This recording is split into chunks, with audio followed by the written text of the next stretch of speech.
Hey guys, इस video में हम साक्षी गर्ग की आंसर राइटिंग कॉपी को देखने वाले हैं। साक्षी गर्ग की यूपीएससी 2017 में ऑल इंडिया रैंक 350 आई थी और ये हिंदी मीडियम से हैं। तो चलिए देखते हैं इन्होंने किस तरीके से अपने आंसर्स को लिखा है। हिंदी मीडियम के स्टूडेंट्स के लिए ये आंसर कॉपी काफ़ी हेल्पफुल होने वाली है। तो फर्स्ट क्वेश्चन है, किसी भाषा को शास्त्रीय भाषा के रूप में चिन्हित करने वाले मापदंडों की चर्चा कीजिए। इस प्रवर्ग में शामिल भाषाओं का उल्लेख करते हुए इसके लाभ बताइए।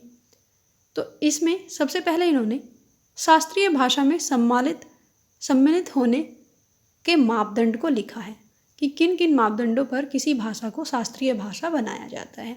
तो इसमें इन्होंने सबसे पहले पॉइंट वाइज मैनर में उन मापदंडों को लिखा है। उसके बाद जो शास्त्रीय भाषाएं हैं वो कितनी हैं उनको इन्होंने लिखा है और सारी भाषाओं को यहाँ पर लिख के बताया है कि कौन कौन सी हैं। तमिल, संस्कृत, तेलुगु, कन्नड़, मलयालम और उड़िया। और इनको साथ में ये भी लिखा है कि इन भाषाओं को कब शास्त्रीय भाषा बनाया गया था, उनके ईयर भी इन्होंने लिखे हैं। और लास्ट में इन्होंने शास्त्रीय भाषा में शामिल करने के लाभ, क्या क्या लाभ हैं वो इन्होंने लिखे हैं कि किसी भाषा को शास्त्रीय भाषा बनाने के क्या क्या लाभ होते हैं। तो इस तरीके से इन्होंने अपने आंसर को पूरा लिखा है कंप्लीट। काफ़ी अच्छी प्रेजेंटेशन है, काफ़ी साफ़ सुथरे तरीके से इन्होंने अपने आंसर को लिखा है, आप देख सकते हैं। अब हम नेक्स्ट क्वेश्चन देखते हैं। देश का बंटवारा एक ऐसी सांप्रदायिक राजनीति का आखिरी बिंदु था जो 19वीं शताब्दी के अंतिम दशकों में शुरू हुआ। परीक्षण कीजिए। इसका आंसर हमें 250 वर्ड्स में लिखना है। तो सबसे पहले इन्होंने जो देश के बंटवारे की जो शुरुआत हुई वो 19वीं शताब्दी के अंतिम दशक से हुई थी और उसमें क्या क्या हुआ था, मुस्लिम लीग निर्माण, मोर्ले मिंटो सुधार, इस तरीके से कैबिनेट मिशन, शिमला सम्मेलन, ये सारे पॉइंट इन्होंने इंट्रोडक्शन में हेडिंग डाल डाल के लिखे हैं कि सिर्फ उनके नाम लिखे हैं। उसके बाद इन्होंने पूरा अच्छे से एक एक पॉइंट बना के शुरुआत से 1857 से लास्ट तक लिखा है कि कैसे कैसे इसका प्रोसेस हुआ देश का बंटवारा होने का। सबसे पहले 1857 के रिवोल्ट के बाद जो अंग्रेज़ों की नीति थी उसमें क्या परिवर्तन आया। उसके बाद 1905 में जो बंगाल विभाजन इन्होंने किया था हिंदू और मुस्लिम को बंटवारा करने के लिए, उसके बारे में इन्होंने लिखा।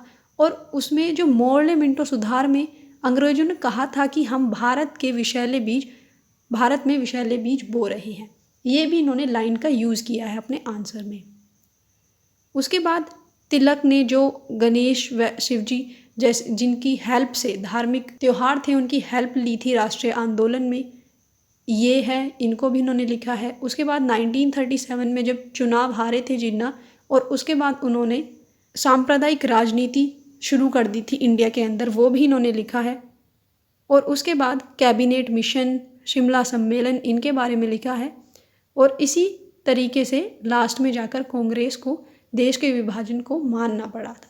तो इस तरीके से 1857 से लास्ट तक क्या क्या हुआ उसको इन्होंने बहुत अच्छे से लिखा है।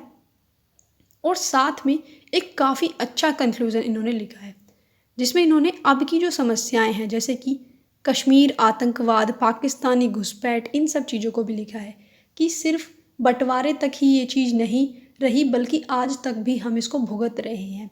कश्मीर में जो आतंकवाद हो रहा है वो पाकिस्तान बनने के बाद हो रहा है। तो इसी तरीके से इन्होंने अपने आंसर का कंक्लूज़न लिखा है जो कि काफ़ी अच्छा है। अब हम नेक्स्ट क्वेश्चन देखते हैं। राष्ट्रीय आंदोलन के विभिन्न कालखंडों में किसानों की मांग के प्रति कांग्रेस के दृष्टिकोण में भारी विविधता दृष्टिगत होती है, स्पष्ट कीजिए। तो इसमें सबसे पहले इन्होंने राष्ट्रीय आंदोलन में जो कांग्रेस जब स्टार्टिंग में थी तो उस टाइम पे किसानों के प्रति वो क्या समझते थे, उनकी मांगों को वो किस तरीके से लेते थे, वो इन्होंने लिखा है।